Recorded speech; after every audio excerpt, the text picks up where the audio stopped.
போச்சு, ஒரு 2 வருஷம் கழிச்சு மறுபடியும் அதிகமாகி போயிருது, அவ்வளவுதான். ஏன் ப்ரோ 5000 வருஷமா கம்மியாகலையா? இப்போ இந்த வருஷத்துல கம்மியா இருப்போதா என்ன? இல்ல எனக்கு நான் உங்கள்ட்ட கேக்குறேன். அதான் குமார், அதான் சொல்றல 5000 வருஷமா கம்மியாகல, அடுத்த 6 வருஷத்துல கம்மியா இருப்பதா என்ன? கம்மியாவது அப்படியே சொல்றீங்க. ஆனா இப்படி ஒரு வருஷத்துல இவ்வளவு ரேட்டு, இப்போ நீங்க சொல்றீங்களா 5000 வருஷமா கம்மியாகலன்னா 5000 வருஷமா இப்போ வந்து 2000 சும்மா ஒரு உதாரணத்துக்கு சொல்றேன். இப்போ 2020 வந்து கோல்டு ரேட் 25,000 ஒரு பவுன்னா, ஓகேங்களா? அடுத்த வருஷம் வந்து பார்க்கும்போது 26 to 27 இல்ல 28 இப்படி இருந்துச்சு. அதனால அது வந்து கம்மி ஆகல. வருஷத்துக்கே 1000 2000 3000 தான் வந்து இன்க்ரீஸ் ஆச்சு. மாசத்துக்கே 1000 500, அதாவது மாசத்துக்கே வந்து 200 300 அந்த மாதிரி தான் வந்து இன்க்ரீஸ் ஆச்சு. அதனால வந்து அது வந்து டவுன்ஃபால் இல்லாம இருந்துச்சு. இப்போ போன வருஷம் ஜனவரி மாசம் பார்க்கும்போது 50,000 60,000 70,000 ஏதோ ஒரு சம்திங் 50,000 60,000 ஏதோ சம்திங் இருந்துச்சு. இப்ப இந்த வருஷம் பார்க்கும்போது 1 லட்சத்தை தாண்டுதுன்னா ஒரு வருஷத்துல கிட்டத்தட்ட 100 மடங்கு லாபத்தை கோல்டு வச்சிருக்கவங்களுக்கு கொடுத்துட்டாங்க. எப்படி வந்து டவுன் ஆகாதுன்னு சொல்றீங்கன்னு நான் கேட்கிறேன். எப்படி வந்து ஒரு வருஷத்துக்கு இப்படி ஒரு அசூர வளர்ச்சியில போற தங்கத்தை எப்படி இதுல ஸ்டேபிள் பண்ணா நாளைக்கு பொம்பளை புள்ள பெற்று வச்சிருக்கோம் எப்படி கட்டி கொடுப்பான்? ஒரு 10 பவுன் போட்டு பார்க்கணும்னு ஆசைப்பட்டேன், எப்படி முதல்ல போட முடியும்? எப்படி வந்து இது பாசிபிள்? அப்ப நடுத்தர மக்கள்லாம் இப்போ வந்து நார்மலா நம்ம ஏரியா பக்கம் நான் பொதுவா சொல்றேன், நம்ம ஏரியா பக்கம் வந்து ஒரு நாள் வந்து ஒரு பொம்பளை ஆளுங்க வேலைக்கு போறாங்க அப்படின்னா 100 ரூபா கூலி, ஓகேங்களா? இப்போ 150 ரூபா. இப்ப எங்க டாடிக்குலாம் 300 ரூபா கூலி. இப்ப நம்ம இந்த மாதிரி உள்ள இப்ப ஊர் ஃபுல்லாவே இப்ப கொத்தனார் வேலைக்கு போனா உங்களுக்கு 1000 ரூபாய் இருக்கும். பட் ஆனா இப்ப எங்க கிராமத்துல விவசாயம் பார்க்கறவங்க இதான் சேலரி. இவங்க எல்லாம் எந்த காலத்துல போய் கோல்டு வாங்குவாங்க? அப்ப எப்படி இந்த கோல்டு ரேட் இப்படியே இருந்தா என்ன? அவங்களா இப்ப கோல்டு கனவு தானா? அதுதான் நான் கேக்குறேன். அப்ப வந்து மிடில் கிளாஸ்ல கோல்டு கனவாயிடுமா குமாரு? அப்ப கண்டிப்பா குறைச்சுதான் ஆகணும். இப்போ நீ தான் சொல்றீல்ல, இது வந்து 5000 வருஷம் கோல்டு வரலாறுக்கே நீ வந்து இந்த 1000 2000 ஏறுது அந்த மாதிரி சொல்றீல்ல. 2010ல 100 ரூபா வித்துட்டு இருந்த பிட்காயின் இப்ப 80 லட்சம் ரூபானா உன்னால நம்ப முடியுதா? 16 வருஷத்துல 80 லட்சம் ரூபா நம்ப முடியுதா? எவ்வளவு குமார்? எவ்வளவு? 100 ரூபால இருந்து 80 லட்சம். குமார் நீ வந்து இப்ப 2010ல இருக்க, ஓகேவா? சும்மா நாச்சுக்கு சொல்றாங்க இந்த மாதிரி ஒரு பிட்காயின் ஒண்ணு வருது, சும்மா வாங்கி போடுங்க குமார் அப்படின்ற. நீ சும்மா நாச்சுக்கு சரி ஒரு 500 ரூபா தானே சொல்லி நீ போடுற. 500 ரூபாய்க்கு 5 பிட்காயின் வாங்கி போட்டா இப்ப என்ன கணக்கு? 4.5 கோடி. 4.5 கோடி 14 வருஷத்துல.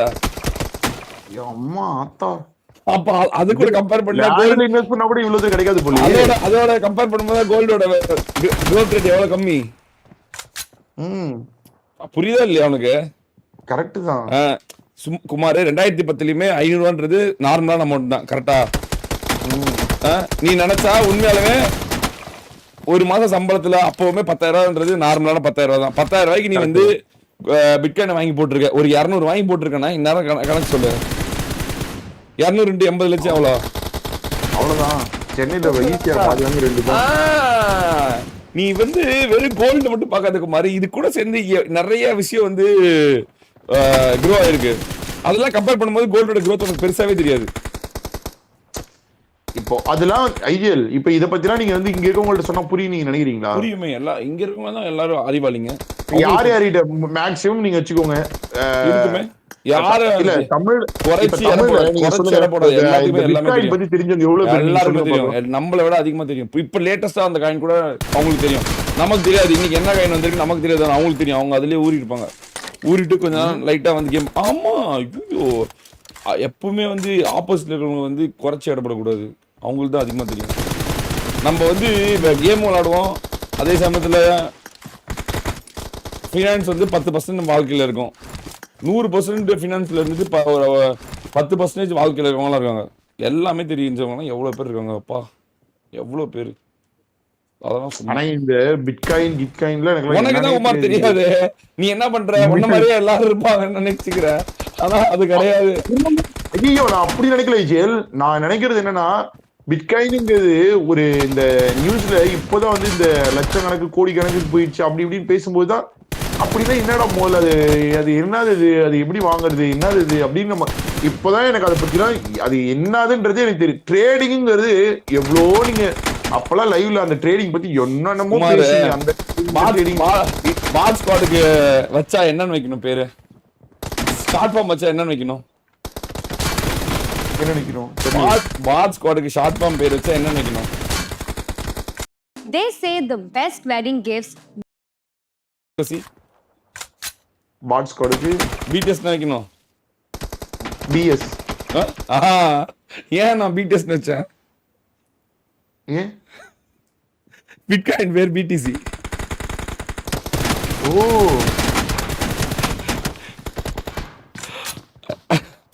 எல்லாத்துக்கும் எல்லாம் தெரியும் குமார், தெரியாம யாரும் இருக்க மாட்டாங்க. ஐயோ ஐயோ, உனக்கு தெரியலன்னா எல்லாத்துக்கும் தெரியலன்றது கிடையாது. இல்ல ஆமா, ஆனா இப்பெல்லாம் வந்து இப்ப முன்னாடிலாம் வந்து லேண்ட் மேல போட்டு இந்த ரியல் எஸ்டேட்ல எக்கச்சக்கமா எடுத்தாங்க. இப்பெல்லாம் அதெல்லாம் வாய்ப்பு இருக்கு அண்ணே? அதெல்லாம் இருக்கு இருக்கு, இன்னமும் இருக்காங்க. அப்ப ரியல் எஸ்டேட் என்ன ஏஜென்ட் பண்றீங்க? ரியல் எஸ்டேட்னு இப்போ விற்கவே முடியாது, இடம் வாங்கவே முடியாதுன்ற ஒரு கட்டாயம் வந்துச்சு. நிலத்து மேல வந்து பெருசா வந்து இன்வெஸ்ட் பண்ணா வந்து நிலம் வச்சு இப்ப எல்லாம் இது வாங்கிட்டு இருக்காங்க, எல்லாரும் தங்கம் வாங்கிட்டு இருக்காங்க. அதுதான் இப்ப நிலம் நிறைய பேரு நிலத்தை வந்து முந்தியெல்லாம் நிலத்து மேல வாங்குறதுக்கு அவ்வளவு இன்ட்ரெஸ்ட் காட்டுவாங்க. இப்ப யாரும் பெருசா அந்த மாதிரி இன்ட்ரெஸ்ட் காட்டுற மாதிரி தெரியல. எல்லாம் வீட்டு மணி ஆயிடுச்சு, அது இது எல்லாம் இஐ வித்துட்டு நிறைய விவசாயம் பண்ணாம.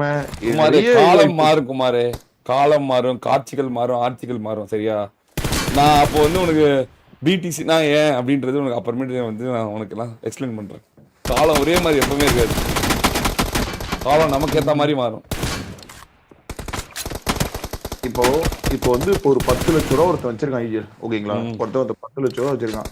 அவன் வந்து லேண்ட் வாங்கணுமா, கோல்டு வாங்கணுமா, இல்ல வந்துட்டு வேற என்ன சொன்னீங்க?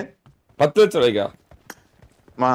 இப்ப 10 லட்சம் ரூபானா ஒருத்தன் வச்சிருக்கான் அப்படின்னா அவன் என்னத்து மேல வாங்கினா அவன் வந்து பெரிய ஒரு ப்ராஃபிட் அடிப்பான். 10 லட்ச ரூபாய் பணம் இல்ல குமாரு. 10 லட்சமே பணம் இல்லையா? 10 லட்ச ரூபாய் பணமே இல்லை இப்போ.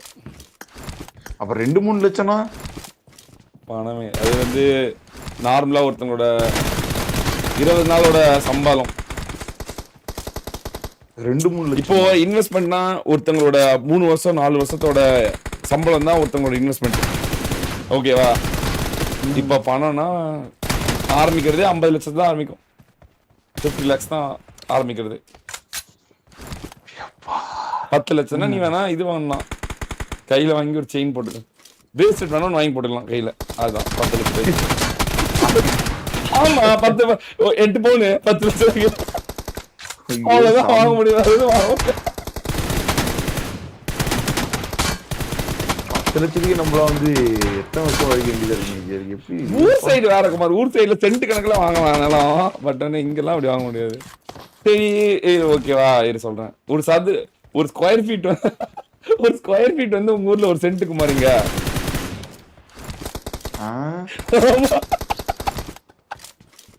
ஆமா, ஊர்ல கொஞ்சம் தூரமான ஊர்னு வச்சுக்கோங்க. உங்க ஊர்ல கொஞ்சம் அதிகமா இருக்கும். உங்க ஊர்ல என்ன 1 லட்சம் இருக்குமா ஒரு சென்ட்? 2 எல்லாம் கூட போதும். 2 லட்சமா? ஓகே, 2 லட்சம். ஓகே, இங்க வந்து ஸ்கொயர் ஃபீட் வந்து 12,000 13,000 அந்த மாதிரி. அப்போ ஒரு சென்ட்னா எத்தனை ஸ்கொயர் ஃபீட்? 100. இங்க 100 ஸ்கொயர் ஃபீட் வாங்கினா உங்க ஊர்ல ஒரு சென்ட் வாங்குவோம். இங்க பாத்ரூம் கட்டுறதுக்கு உங்க ஊர்ல வந்து ஒரு பெரிய கோட்டை கட்டலாம். அண்ணா ஒரு 6 மாசத்துக்கு இப்போ ஒரு ஜோகோல ஜாயின் பண்ணிட்டேன். சூப்பர் சாட் பண்ண ஞாபகம் இருக்கா? என்கிட்ட ஐபோன் இல்ல, பைக் இல்ல. I put always solid the gold now. I have 5 pounds of gold because of you அண்ணா. ஏய் எஸ் bro, எவ்வளவு ப்ராஃபிட் வந்துச்சு? எவ்வளவு ப்ராஃபிட் வந்துச்சு அது சொல்லு bro. அதாவது நான் சொன்னது வாங்குனது மேட்டர் இல்ல, நான் சொன்னனால நீ எவ்வளவு ப்ராஃபிட் அடிச்சு அது சொல்லு. அப்ப வாங்குனதுக்கும் இப்போ வாங்குனதுக்கு எவ்வளவு ப்ராஃபிட் வந்துச்சு? என்னால உனக்கு எவ்வளவு நல்லது நடந்திருக்கா இல்லையா? அப்புறம் நல்லது நடக்கும் போதே வித்துரு bro. அப்புறம் கம்மியாச்சு என் மேல பழிய போட்டுறாத. கிரிட்னு வித்துட்டு வேற ஏதாவது நம்பிக்கை இல்லையா? ஏன் விற்க சொல்றீங்க?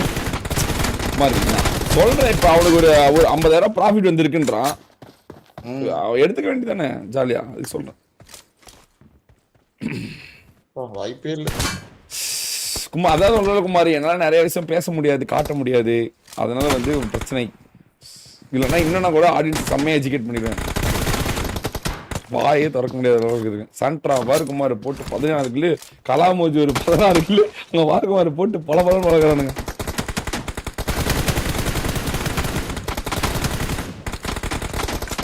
என்ன குமார் டிசம்பர் மாசம் 2 லட்சமா குமார் பாத்துக்க. 2 லட்சம்ன்றது சும்மா சொல்றாங்க, 2.5 கூட போகுமா பாத்துட்டு. என்னது 2.5 கூட போகுமா வர டிசம்பர். கோல்டா? ஆமாமா ஞாபகம் வச்சுக்கோ. 2 பவுன் 2ன்றாங்க, 2.5 கூட போகுன்றாங்க. எவ்வளவு போகுதுன்னு தெரியல. 32 STG. அப்பனா 1 லட்சம் வச்சிருக்கோம் அப்படின்னா ஒரு பவுனி வாங்கி வச்சுக்கிட்டா நம்ம நெக்ஸ்ட் இயர்ல